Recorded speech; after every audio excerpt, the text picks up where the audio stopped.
Welcome to Practice Disrupted, a podcast where we find ways to create new solutions to current challenges while elevating the value of architects.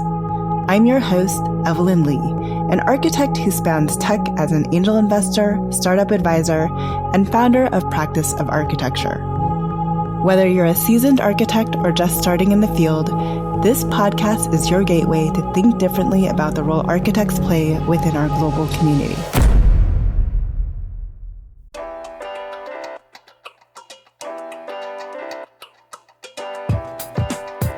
Hello, Disruptors.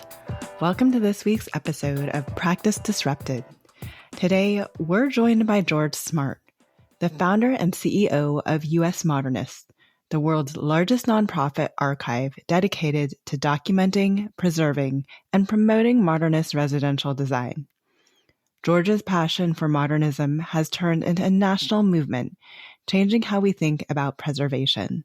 What started as a local website cataloging houses in North Carolina has grown into a massive archive covering over 25,000 modernist homes, 140 architects, and more than 5 million pages of historic magazines, all freely accessible online.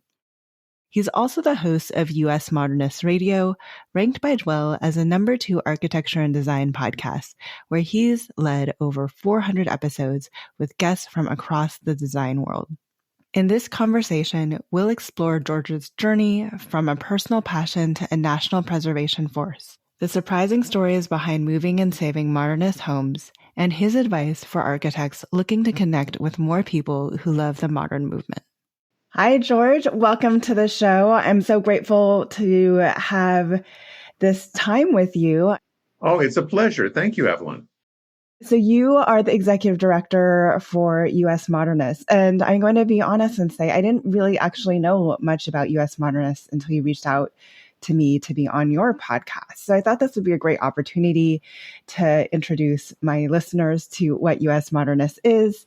It's how it got started and your story and the evolution of it as a platform. Sound good? Oh, sure. Yeah. So what inspired you to start US Modernist? Well, this started as a local organization called Triangle Modernist Houses about 18 years ago. We quickly became a 501c3, and in 2013 we went statewide, and in 2015 we went national. So now we work all over the country, and our purpose is to document and preserve and promote a modernist residential architecture from the mid-century versions of the 40s and 50s and 60s to the experimental versions of the 70s and 80s and 90s, and the kind of the rebirth of modern from the 90s on through today. We do that by maintaining and creating the largest online resource for modern architecture in the world. USModernist.org has extensive archives that are all free, all easy to access. You don't even have to register, and you can go on there and you can take a deep dive into whatever really you're passionate about, whether it's a house you own, a house you admire, an architect you're a fan of, or you're trying to find Architecture Forum April 1954, we've got it. Can you talk a little bit about what are the different resources that you are pulling from? Initially, did you start pulling together all of this research? Can I submit to US Modernist? How does that all work? So let's start with our main archives, which is about 23,000 houses and profiles of about 180 architects. So what most websites do is they'll focus on a geographic area like Cleveland, and they'll try to find all the houses in Cleveland. We do it by architect. So for instance, we would take Frank Lloyd Wright or Tom Kundig and try to find every house that architect ever did. What state it's in, has it been destroyed, has it been sold, has it been remodeled, has it been remodeled badly, anything like that, and make a full record of that.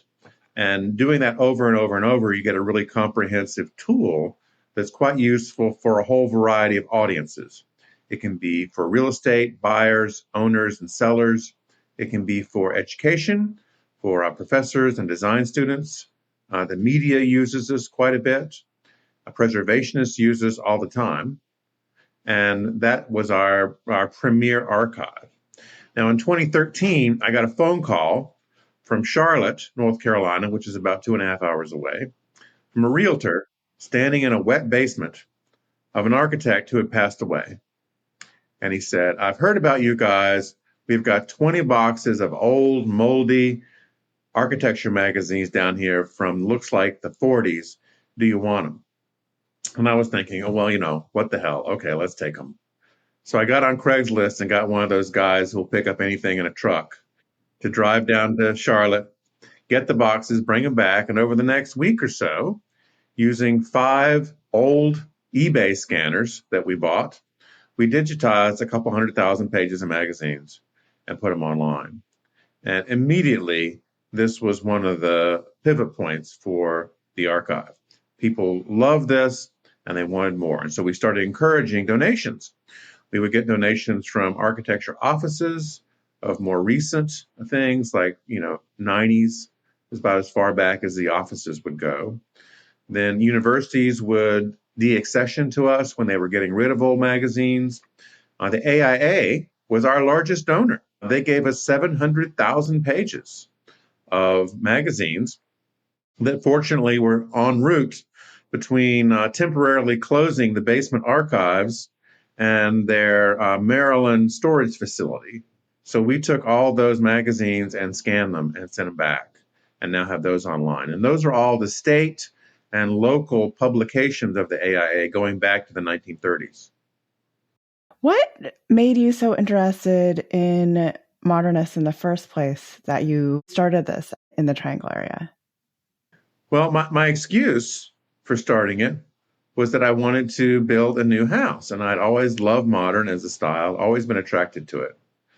So I went online one dark and stormy night in 2007 and was Googling for modernist houses in the Raleigh area and found these really great ones that many of which have been destroyed or badly renovated. One in particular called the Catalano House had been destroyed a few years before that.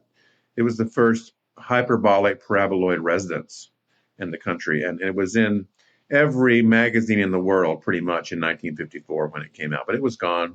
And about 3 hours later, I had this awakening that I had been to these houses when I was 5 or 6 years old because my dad was an architect and he had taken me to these places and I had just somehow repressed this architectural memory and it all came flooding back. So I decided, okay, well, this is great. I'll make a list of these houses as I find them. And I did. I went to see some of my dad's friends, these guys in their 80s. He had passed away by then. And they said, oh, yeah, there are hundreds of these around. If you'll come pick me up and drive me around, I'll show you where they are. So I would spend afternoons driving around these 80-year-old guys, hanging my iPhone out the window, taking pictures of houses. And pretty soon we had a list of a couple of hundred. And then somebody suggested, George, you should put this on a website. So I made a free website, put everything up on there, and then it just kind of took off from there. Everybody in North Carolina started contributing. So now we have identified 5,000 houses in North Carolina. We're the number 3 state, and that's because of NC State's leadership in modernist architecture in the 40s, 50s, 60s, and 70s. So many graduates came out of that program and did houses for their friends and family and clients. And then when we extended to doing this for the United States, of course, the number just went up from there. And it's been a wild, fun, lovely ride ever since. Now, being an architect, I obviously appreciate that you are kind of sorting by architect rather than geographic location. What was the impetus for the switch? Because I think, as you said, many people would start with the address, right, of these buildings. Right. Well, I was intrigued personally when I would find a great house by an architect. What else did he or she do? Anywhere. It didn't really matter where it was.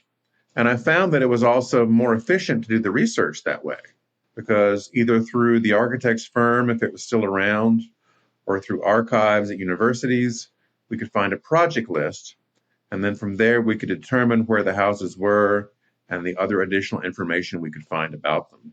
So it made putting together these comprehensive archives that much easier. It's interesting because I'm looking at the archives on your website and, I'm thinking about when I was in school, Architecture Record had this amazing deal for students, right? So of course I subscribed, and how many times I lugged that catalog until my husband's finally like, this is taking up like 3 bookshelves in the house. You never crack one open. Is it just there for show? What are you doing? So to know that now all of that is available online. And I also wrote for Contract Magazine for a while, and Oh, now know that yeah. I can go back and access even some of my older articles from the archives. This is quite amazing when you take the time to go through your website and see everything that's on. It's actually really hard to digest it. It's more than I can take in, really. I mean, we've got 5 million pages of magazines in there, and even more that we've scanned and are working to getting the rights to post. I appreciate it. So, what if I am a young architect? I believe I'm doing some modernist architecture. Is there a way for me to be amongst these great architects too on your website? So there are 2 ways to do it. So if you're a young architect and you haven't achieved, greatness yet, but you live in North Carolina, we will take any architect that is doing modernist residential and put them on the website. We have about 300, maybe 320 architects in there. The only requirement to come in is to be doing a new house from the ground up, not a renovation, not an addition, something else like that. For the national website, we only focus on architects that have achieved some level of fame and fortune because there are tens of thousands out there, and we have to focus our resources. So we're adding on now probably, maybe 10 a year. We're trying to catch up on some of the ones that were second tier, well known in the 60s and 70s. And this is because sometimes we're the only record of these houses. When people are trying to find information about them, they find us. And that's important because without that information, it's just that weird house down the street. And it's probably going to sell as a teardown and go away. And that's what we want to keep from happening because these houses are basically works of art you can live in. What do you identify as somebody with a relative stature of fame and fortune when it comes to cataloging it on your website? So we look for an architect that's fairly prolific, that's done a lot of houses, not just a few, or that has achieved like meteoric status, but has a few houses in their background that we want to find. Like Zaha Hadid has done a few residences in her time. Bjarke Ingels now has done a few houses in his company and is doing a few more, actually. They have a very small residential practice no one really quite knows about. That way we can have, easier access to find the information and have a better chance of making a complete record of everything they've done. Now, you've talked a lot just earlier on about all the individuals that are accessing US Modernist and using it as a resource, a historian, realtors. Is there a certain group that you find is really interested in this archive more than others? Well, the biggest group is just the fans.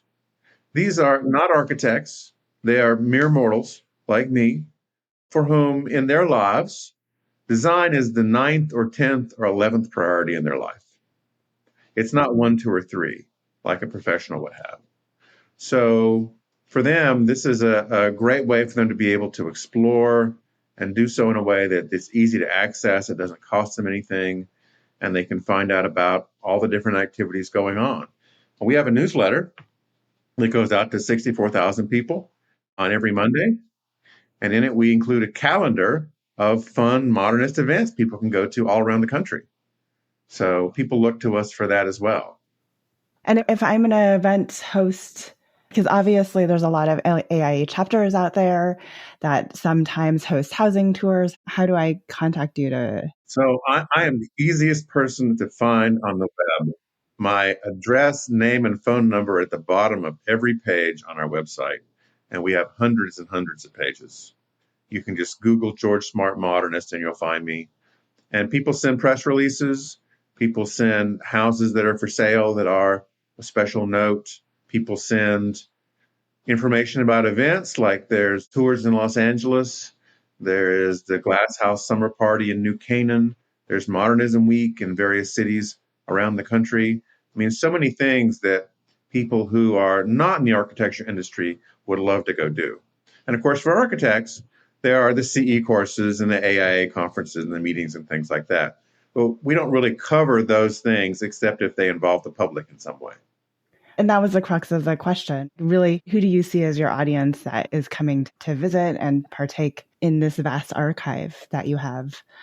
So you mentioned that this started just out of your own interest in building a modernist house for yourself, but it's become really kind of a part of who you are. You're synonymous with US Modernist now. You are well known. You have the podcast as well. Sound like it's taken over more of your life than just your house.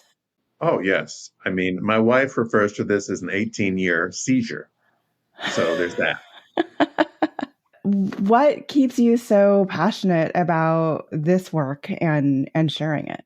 Well, when I started documenting things, I kept thinking to myself, like, surely somebody's done this already. Like, surely the AIA has done it, or some university has done it. And I found that almost without exception, like I think except for maybe Frank Lloyd Wright and Richard Neutra and maybe John Lautner, there were really no comprehensive listings of work by architect. It was all by geography. And so I just headed down that road and eventually came to find out that nobody was doing this really.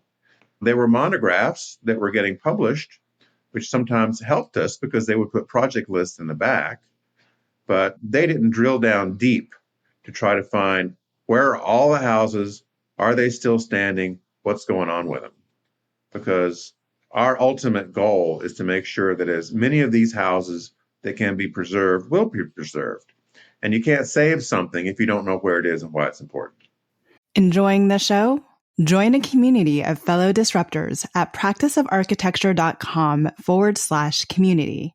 Your membership helps support the production of this podcast, Practice Disrupted, and funds the creation of more resources for all of you. Looking forward to growing together. Join us today at practiceofarchitecture.com/community. So speaking of that house down the street that it just happens to be a teardown, do you have any stories that you can recall where people contacted you and it resulted in a different outcome for the house? Oh, we have lots of those. I mean, we estimate just in North Carolina, just by documenting the houses and putting them in our newsletter and highlighting them, we probably helped about 400 houses change hands. Now, all of those wouldn't necessarily have been destroyed, but many of them would have languished and gone unsold for a longer period of time. I mean, what's really missing is how to sell and market these houses. Realtors, by and large, don't like modernist houses. You know, to be honest, the sellers are a little weird, and the buyers are a little weird, and the houses are also a little weird. So your typical realtor, unless they have a passion for this, just wants to get the thing sold at whatever price to whoever comes along and doesn't care so much about the preservation. So we're trying to make sure that these houses end up in the hands of a new caring owner who will carry it on for another 30, 40 years. Yeah, absolutely. I feel like that's another opportunity for you and US Modernists to have a whole real estate side or like a for US Modernists for sale type of. Well, you know, we looked into that, and the problem is just we'd have to become real estate agents in all these states, and it becomes very complicated. And we can't even take financial part in the transaction without being part of that licensure. So we just designed this into our program to advertise a lot of these houses for free. And that way we sidestep all the complication and just focus on the preservation. So if I'm interested in supporting the work that you're doing, what's the best way to do that? Oh, there's so many ways people can get involved. I mean, just coming to the site and exploring around. Every week I get an email. It's time stamped about 3:30 in the morning, and someone stayed up all night. They started about 10 o'clock and they just couldn't stop. and that they're looking at house after house after house, or going through magazines trying to find something from their childhood or something they admire. They can become members. We have a membership people can be part of. They can be on our newsletter, which comes out every week. We have tours and trips that they can do with us all around the country and Europe.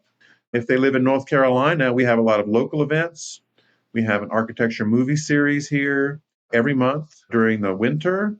And then 12 months a year, we have what we call Thirst for Architecture, which is an architecture happy hour that people come to and just kind of hang out with each other because they have a shared interest. And surprisingly, 95% of the people that come to Thirst for Architecture are not architects. And I tell them all the time, like, you really should be coming here because this is like, shooting fish in a barrel. There are all these people who have aspirations of their next house. You could be designing. Absolutely. The business operations part of me is like, okay, we have a website that has a ton of activity from potential clients. Why aren't more architects figuring out how to connect with the community that you've created? Right. It's interesting, just in the conversation, how you talk about US modernist houses being a little weird, and the sellers and the buyers also being, weird, or a certain quirkiness, a certain love of all things modernist. So in your mind, and the modernism in the bigger within the space of the bigger contextualization of the built environment, why is it so important that we are preserving the history and the contemporary interpretation of the modernist movement? Well, I don't know if it's any more important than any other movement, but it's time to be preserved. I mean, in the 50s and 60s, everybody was all about Victorians, right? So we were going to save all the Victorians from the 1890s and the 1900s, and that phase kind of came and went. And now we are preserving all the mid-century moderns. And what's coming up, which is going to be real interesting, is preserving the postmoderns. This started getting, in the 70s and 80s, because people are very divided about whether they even like postmodernism or not, right? But that's the next phase to come along. What we're trying to do while we're in the phase for mid-century modernism is to encourage new modernism, to encourage architects and their clients to keep this style going and to improve on it, and to not drift too far away from it if possible. Because if you're an owner of one of these houses, it's really an incredible experience. I mean, the vibe in these homes is wonderful for living. It's more relaxed, it's more open, with light and air, and the improvements in glass and steel and insulation and technology have made these great houses from the 50s even better now when they're remodeled. So it sounds like, because I was going to talk to you about the future of US Modernist and where it's heading. It sounds like you're kind of working through the catalog of the timeline. A lot of your growth, though, has been somewhat organic in nature, right? You started locally, you went statewide, nationally, you got calls, right, of these magazine archives. Do you have any intentional plans of where you want to go from here and how you want to grow? Oh, yes. I mean, my background is in strategic planning, so we've had intentional plans all along. We have a capital campaign going where we want to raise about $3 million. This will allow me to retire from my role as executive director and hire in somebody new who will continue the organization for the next 10 or 20 years. We also want to continue to refine the website, but not get it to where it's too complicated. I don't know how many design websites you've been on where it's almost indecipherable. Like, you go on an architect firm website, you can't find their phone number because it's so embedded in all this high design that's floating around. Our website is good old school 1998 HTML code. That's what I learned. My mom taught me in middle school to code in HTML, and Yeah, it's fresh Fred Flintstone code. And the nice thing about that is you can make it look good, but it is completely unbreakable. It never goes down. There's nothing wonky to do. We don't have to pay exorbitant fees every month to keep it going. And I can train somebody in an hour how to work on it. So that allows us to keep our costs down as a nonprofit moving forward. Now, I'm sure that one day we will transit to some sort of platform, but that's in the future. Yeah, I was going to say, I mean, with AI and their ability to pull out even the digital, like everything that you have digitally scanned and to bring it forward, that's going to be amazing.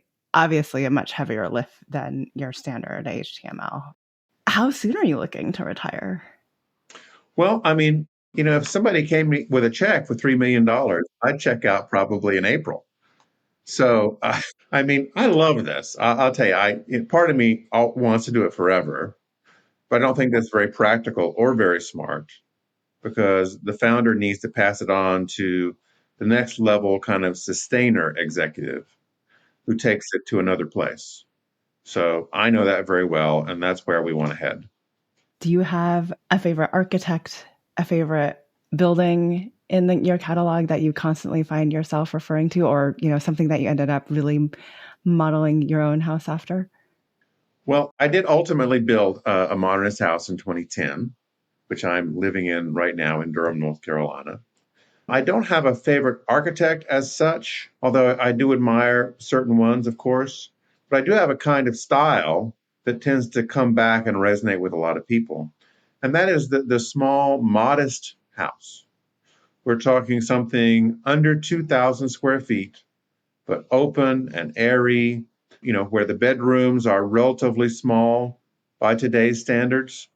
But the house lives large. It often feels much bigger than it actually is, with the addition of courtyards or atriums or skylights or covered outdoor areas or things like that.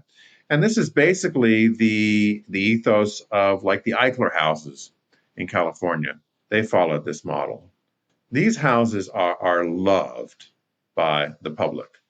I've had so many conversations with people who grew up in these houses and just mourn not being in them anymore, particularly if they've been demolished in some way. These houses are really what many mid-century modern architects wanted to happen all across America. But as I tell people, particularly people that don't like modernism, this was never a huge thing. It's still today, it's maybe 0.5% of the housing stock, if that. And so there's no danger of this taking over. But the people who love it, they deeply, passionately love it. I mean, you've given some wonderful anecdotes throughout this conversation. Do you have any other stories that really stand out to you in the evolution of your time as executive director of US Modernist? Oh, sure. Well, one of the projects that I worked on was helping a preservation group in Wichita. It wasn't a house, it was an arena. It was one of these beautiful 60s arena performing arts centers that was done, I think around 65 or 66 as part of downtown revitalization. That was a phrase that got thrown about a lot during that time. They built this performing arts center and they built a central library right next to it. And thanks to one woman in Wichita who really took on this, I helped advise this group on how to go about getting public support for saving the building, and they were ultimately successful. It was really my honor to fly out there last year and give a talk in the building, which had just gotten a brand new roof. And now they're turning their attention to saving this brutalist library next door, which is gorgeous, but has a lot of roof leaks that need to be addressed. That was one of the issues of the construction materials of the time, is it just wasn't very watertight. We didn't have a lot of rubber membrane roofs at that era. They came along more in the 70s and solved a lot of the leaky roof problems that had existed before. Most recently, late in 23, early 24, we found out about a George Matsumoto house in Raleigh, fairly well known, that had been bought by a couple and they had pulled a demolition permit on it and it was going to go away. So we do what we always do. We spread the word that, hey, a house is about to come down.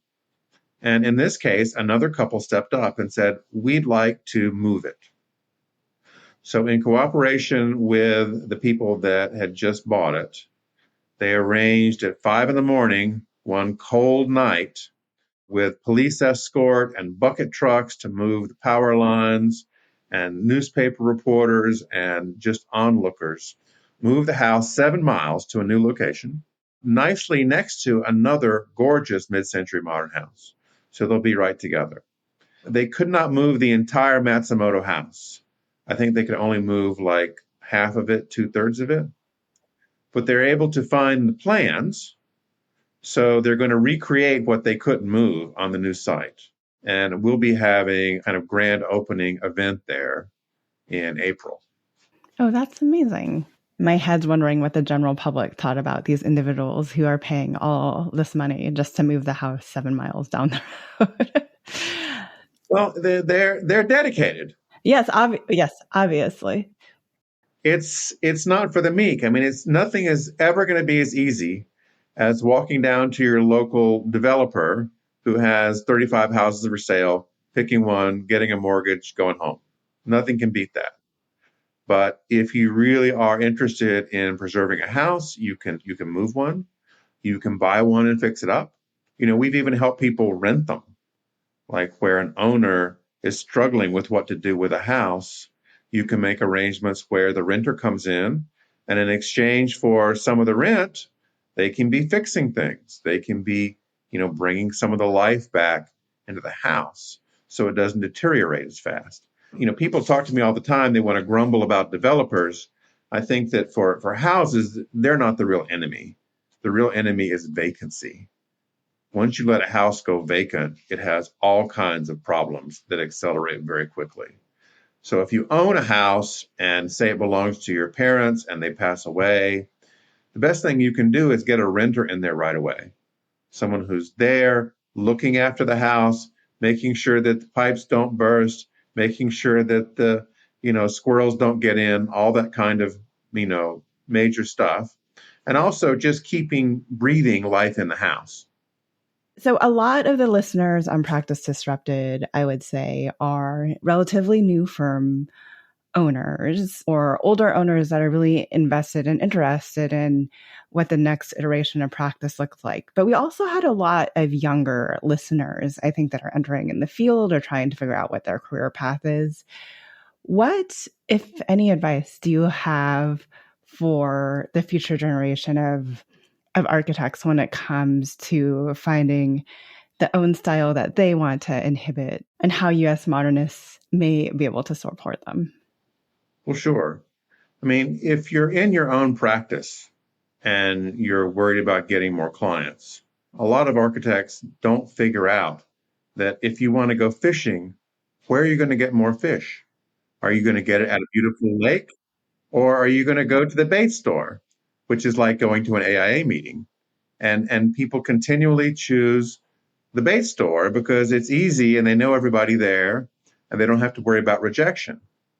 But architects should be figuring out, like, who are the people that are moving into my area? Where do they hang out? What do they belong to? Our events nationally and also within North Carolina for the architects and designers and builders and landscape architects that show up, it's great because they got a room full of people who are already interested in what they do and want to talk to them and ask good questions. I think architects should attend as many public tours of things as they want because that's where all the clients are too. It's just amazing that, if you start going where the fish are, they will bite.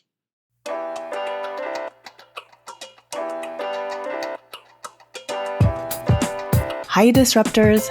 Thank you for joining us today on an episode of Practice Disrupted. If you like the content for today's show, you can find all of our past episodes over on practiceofarchitecture.com/podcast. Be a part of the conversation by joining me, our speakers, and other disruptors in our community at practiceofarchitecture.com/community. Our social media handle is Practice of Arch. That's Practice of ARCH. We'd love to hear from you, so feel free to drop us a DM and say hello. Tune in next week for a new conversation on change in the profession.